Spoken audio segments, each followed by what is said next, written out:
تو شب قدر میں فرشتے اترتے ہیں، جس کی گواہی اللہ رب العزت نے اپنی کتاب کے اندر سورہ قدر سورہ نمبر 97 آیت جو ہے اس پورے سورے کو آپ پڑھیے، اللہ نے فرمایا انا انزلناہ فی لیلۃ القدر، ہم نے قرآن کو لیلۃ القدر میں نازل کیا۔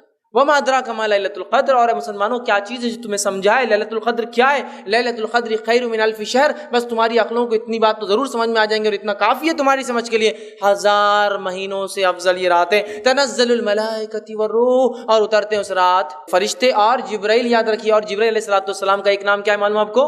روح۔ جبرائیل علیہ السلام کا ایک نام یاد رکھیے، وہ روح ہے، یاد رکھیے، نہیں تو آپ بولیں گے تنزل الملائکۃ والروح، اور ایک صاحب ایک بار تفسیر کرنے لگے، اترتے ہیں اس رات فرشتے اور بڈھے اور بڑوں کی روحیں۔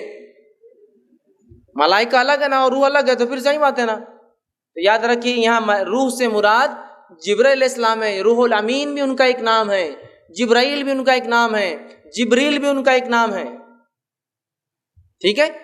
تو روح بھی انہیں کہا جاتا ہے، روح الامین بھی کہا جاتا ہے، 4 نام ان کے قرآن میں آتے ہیں، جبرائیل، جبریل، روح الامین اور روح۔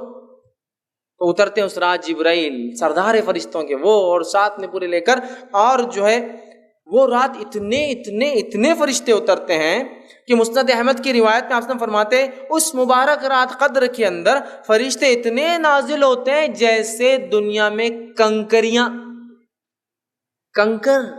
اتنے نازل ہوتے ہیں۔ اور جو علماء لکھتے ہیں اس کی تفسیر میں کہ شب قدر کو قدر اسی لیے کہا جاتا ہے، اتنے زیادہ فرشتے اترتے ہیں کہ قدم رکھنے کو فرشتوں کو جگہ نہیں ہوتی۔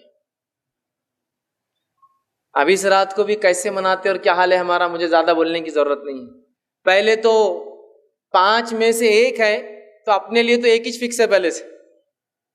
انڈین لوگوں کو آکرشت کسی نے بتا دیا یا اللہ نے وہی بھیج دی کہ بھائی تمہارے لیے 27، کہے کو محنت کر رہے تم 5 راتیں جاگ رہے، 27 کو جاگو، اور 27 کو جاگ کے پوری علامتیں فٹ کر لیتے ہو رات میں، ایسا ہو سب ماشاء اللہ۔ چلو بھیا 5 جاگے تو فرق محسوس ہوگا کہ 27 کیا الگ تھی، 1 ہی جاگ کے سب کچھ فٹ کر کے اور چلو مل گیا اپنے کو 1000 مہینوں کا سب، جاؤ اور سو جاؤ۔ 5 تلاش کرنا ہے۔ نبی اکرم صلی اللہ علیہ وسلم سارا آخری عشرہ جاگ کر عبادت کرتے، اعتکاف میں ہوتے، اور بیویوں کے گھر پہ کسی خادم کو بھیجتے جا کر اٹھاؤ، قدر ہو سکتی ہے آج، جاگو عبادت کرو۔ نہیں 5 رات کون چھٹی دیں گا بھیا، میرے کو چھٹی کہاں ملتی، 5 راتیں کیسے میں جاؤں گا، مشکل ہے۔ ایک دن ملاقات ہوئی، ارے بھائی بہت آپ کی آنکھیں لال لال دکھ رہی، کیا بات ہے؟ 10 راتوں سے سویا نہیں میں، کیوں، کیا مسئلہ ہے؟ گھر میں شادی ہے نا، کوئی معمولی چیز ہے کیا؟ ہلدی، مہندی، سانچک، رجگے، شادی، ولیمہ، جماگی، کیا کیا نہیں رہتا، اتنا سب کرنا پڑتا، تو رات بھر میں جاگ رہا۔ اچھا شب قدر کے 5 وہ نہیں ہو سکتی، کیونکہ شادی کا ثواب شاید اس سے زیادہ ہے وہ جاگنے کا، وہ ان بدعتوں اور رسومات اور خرافات کرنے کا، اس لیے نہیں ہو رہا۔ ارے آپ بہت جاگے ہوئے دکھ رہے، 1 مہینے سے آپ جو ہے سوئے نہیں، جاگتے رہے، گھر میں بیمار ہے نا میرے امی، ارے ٹھیک ہے اس کے لیے تو مطلب بیماری کے لیے جاگ سکتے، رسومات کے لیے جا سکتے، سفر کے لیے جاگ سکتے، خرافات کے لیے جا سکتے، پکنک کے لیے گھومنے پھرنے جانا ہے تو جاگ سکتے ہیں، لیکن شب قدر کی 5 رات ذرا ٹف ہو جاتا، مشکل جاتا۔